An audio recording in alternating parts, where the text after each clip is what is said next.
नमस्कार, सत श्री अकाल, आदाब, गुड मॉर्निंग, जय जिनेन्द्र।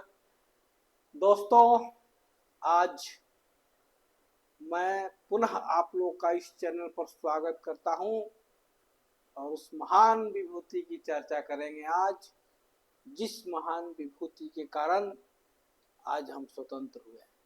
लोग कहता है कि सिर्फ अकेले गांधी जी के कारण देश आजाद नहीं हुआ। मैं भी मानता हूं, आपकी तरह मैं भी मानता हूं कि अकेले गांधी जी से देश आजाद नहीं हुआ। लेकिन मैं एक छोटा सा कहानी के साथ ये शुरू करना चाहता हूं। आपने सुना होगा, चूहों की दुश्मन बिल्ली हुआ करती है, और चूहों की दुश्मन जब बिल्ली हुआ करती है तो चूहों ने एक मीटिंग बुलाया और कहा कि बिल्ली के गले में क्यों ना हम घंटी बांध दें, और बिल्ली के गले में जब हम घंटी बांधेंगे, बिल्ली आएगी, टन टन बजेगा और हम भाग जाएंगे। बहुत सही। प्रश्न क्या है? ज्वलंत प्रश्न आया कि बिल्ली के गले में घंटी बांधेगा कौन? जो बांधेगा वो तो मारा जाएगा। वही दोस्तों, वही कहानी है महात्मा गांधी कि देश की आजादी की लड़ाई लड़ेगा कौन, शुरुआत करेगा कौन। 1857 ईस्वी में जिस तरह मेरठ के 49वीं इन्फेंट्री के 39वीं इन्फेंट्री के मंगल पांडे ने जिस तरह 1857 के आंदोलन का प्रारंभ किया, उसी तरह देश के स्वतंत्रता संग्राम का आगाज अहिंसा के साथ, सत्याग्रह के साथ जो किया, वो शख्स है महात्मा गांधी। इस शख्स को आप देख लीजिए। इस शख्स के चेहरे से ये प्रतीत होता है कि यह शख्स जो है कितना परिश्रमी होगा, कितना चरित्रवान होगा। ये इसके देखने से पता चलता है, क्योंकि इसके चेहरे पर हमेशा मुस्कुराहट है।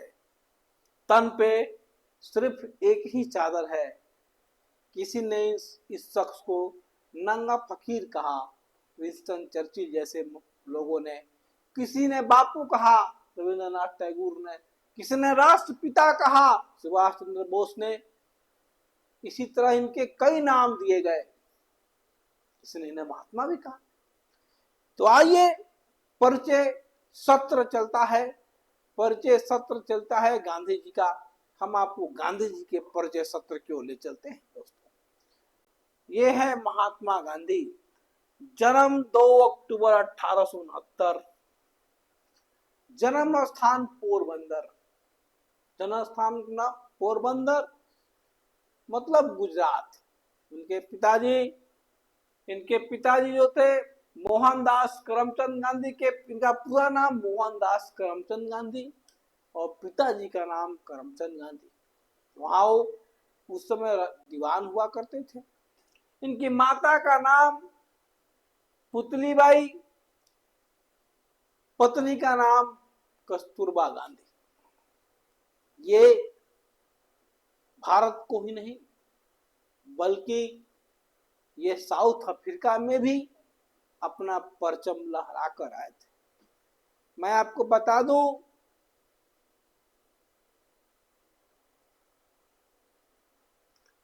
हाँ तो पहले परिचय सुन लें, उसके बाद लंबा इनका अगर कहानी लिखने चलिएगा तो जो है वो कहते हैं कि समुंदर भी छोटा पड़ जाएगा स्याही के रूप में, और आसमान भी जो है वो लिखने की कागज के नाम पर छोटा पड़ जाएगा।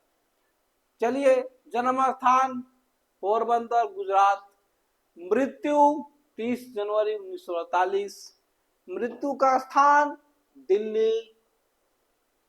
मृत्यु का कारण नाथूराम गोडसे द्वारा गोली मार दी गई।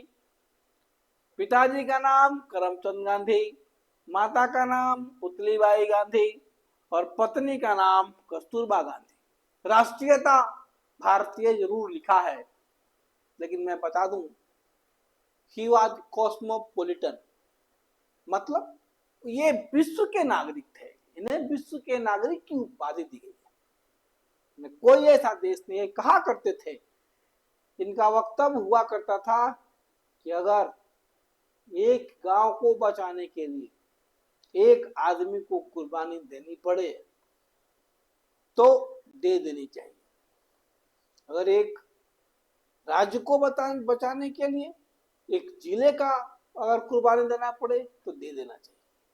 और अगर पूरे देश को बचाने के लिए, पूरे विश्व को बचाने के लिए अगर एक देश की आवश्यकता पड़ती है तो उसको भी कुर्बानी दे देनी चाहिए।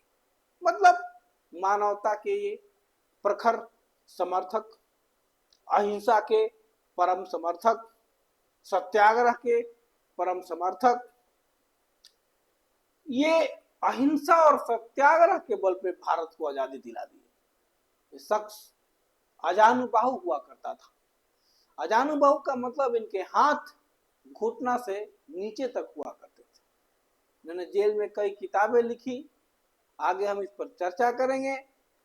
और परिचय सत्र के साथ मैं आपको बता दूं कि इस शख्स की महानता बहुत बड़ा यह है कि उस जमाने में भी ये अंग्रेजों से नहीं डरे और अंग्रेजों से आंख में आंख मिलाकर बातें करते थे।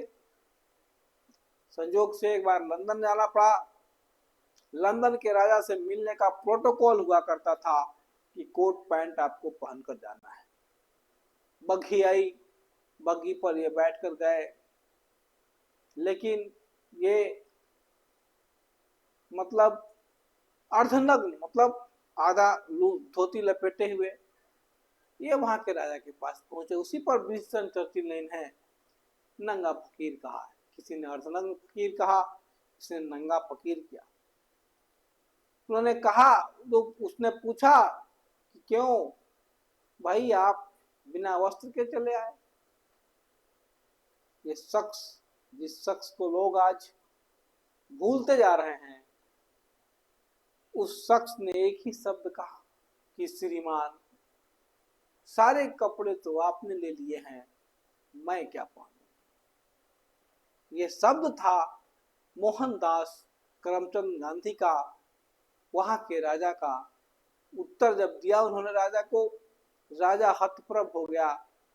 बोला कि नहीं, अब मुझे लगता है कि हमारा देश जो है, आपका देश मतलब हमारा देश भारत आजाद हो जाएगा, क्योंकि यह लाठी लेके चलने वाला नंगा फकीर ही इस देश को आजाद कराएगा। और सही में दोस्तों, महात्मा गांधी ने ही हमारे देश को आजाद कराने में अपना एड़ी चोटी एक कल लगाया और हमको आजादी दिलवाई। वही हाल है, बिल्ली के गले में घंटी बांधे कौन। आखिर कौन बना प्रखर नेता? प्रखर नेता तो यही बने। बाकी आजादी में मैं ये नहीं कहता हूं, अभी भी मैं ये नहीं कहता हूं कि सिर्फ महात्मा गांधी जी का ही रोल है, लेकिन सवाल है कि जो नेतृत्व करता है, जिसने पहल की, जिसने शुरुआत की, जिस तरह मंगल पांडे को याद करते हैं, उस तरह महात्मा गांधी को भी हमको इस दौर में या अगले दौर में इस बाबत याद करना चाहिए कि वह इस स्वतंत्रता संग्राम के अग्रणी नेता थे। आगे इनके द्वारा किए गए आंदोलन के बारे में चर्चा करेंगे। चंपारण का सत्याग्रह है, अगले वीडियो में आप देखेंगे और सुनेंगे चंपारण का सत्याग्रह। धन्यवाद।